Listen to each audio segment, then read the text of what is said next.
Okay, this is part 2 of Rubenstein versus Salwe, played in 1908.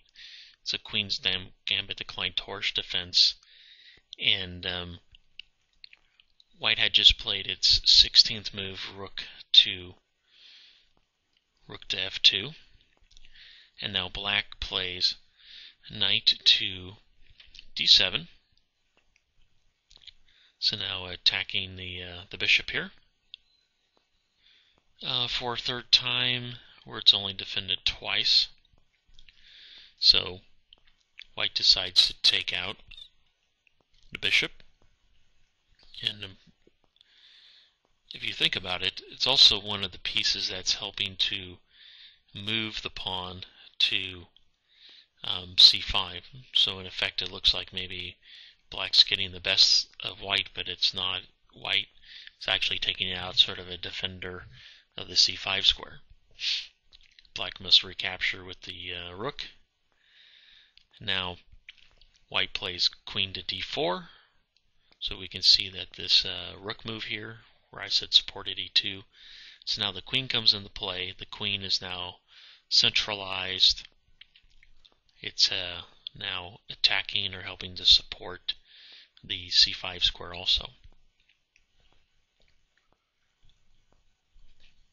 Black plays rook on e to e8, moving the rook back. And now White plays bishop to f1. So it's going to move the bishop back. Obviously the plan is to play the pawn to e3, where the bishop will attack the queen. Black plays rook on e to c8, not only defending the c pawn, but hopefully going to move the pawn forward. I mean, you can almost see how it's a fight over control of the c5 square, being able to push it, where Black has, the pawn push will be supported by the queen, the knight, the rook, and the knight. So now White plays e3, attacking the queen. The queen goes to b7, where it supports the pawn. And now the knight comes into e5, once again occupying the weak square with a piece. And now Black will take the knight, and the replacement piece will be a rook. So now it looks like the battle will be sort of attack this piece. So you can tell that the rook comes here, and it's no longer can be harassed by a knight or a bishop, so it can sit there for a while. And now the game plan is for White to win the c6 pawn. So now Black plays rook to c7, obviously going to move the rook up and probably bring the rook over, things like that. It looks like Black can support the pawn quite well. So White's going to have to come up with a plan. And now White's just going to continue putting pressure on the pawn. Rook on f to c2. And now Black plays queen to b6, which is really just a waiting move. You think maybe the rook here would have slid over. But here Black plays the queen just to sort of see what White's plans are going to be. Now White plays b4, the intention to push the b pawn up to attack the c6 pawn again. Black plays a6 to stop b5, but the pawn here has to be protected because the pawn is under attack from the bishop. And now White plays rook to a5, shifting the focus. So now the rook slides over, and it's actually attacking this pawn now twice. So as we can see, White has multiple targets, has the a6 pawn and the c6 pawn as targets for winning.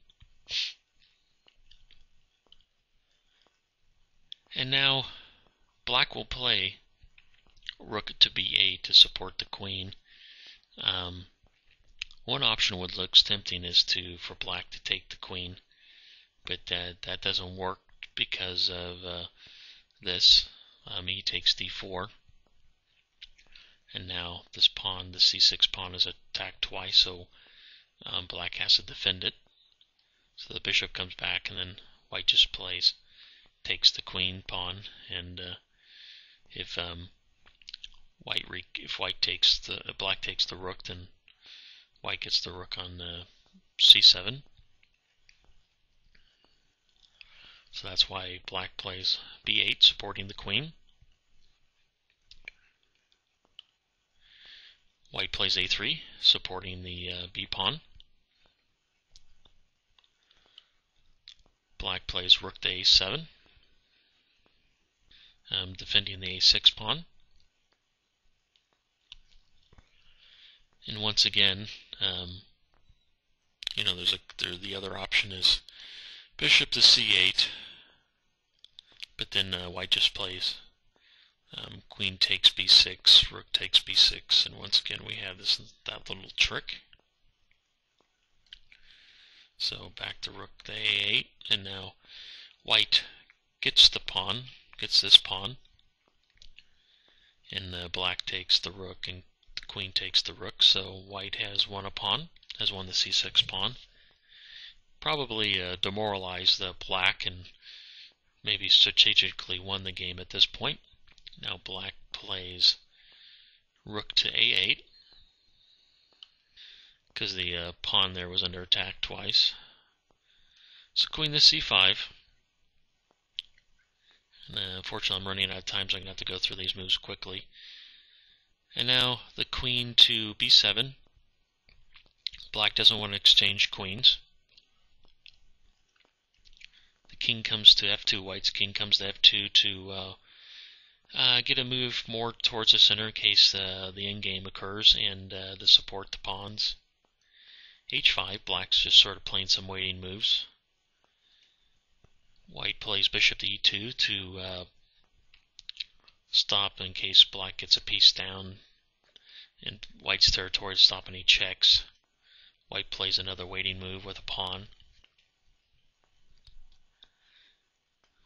White plays queen to d6, hitting the pawn for a third time. And now black sees that it can't hold on to the pawn, so it's going to abandon the pawn, but if white wins the pawn, then it leaves black can now infiltrate with the queen, and white says no to that, realizes that the control of this file is more important than the pawn. The queen goes to b7. White plays h4, sort of stopping the pawns from rolling on that side. Black plays a5, trying to break up the pawns. Then white plays rook to c7, and the queen only has one square to go to b8. And now white's going to roll the b pawn, which is going to be unstoppable. So b5, black plays a4 to get some room for the rook. b6, black tries to get the rook out, and then it's too late. b7, and black's going to resign. So it's all over for black. So that is the game between Rubenstein and Salwe.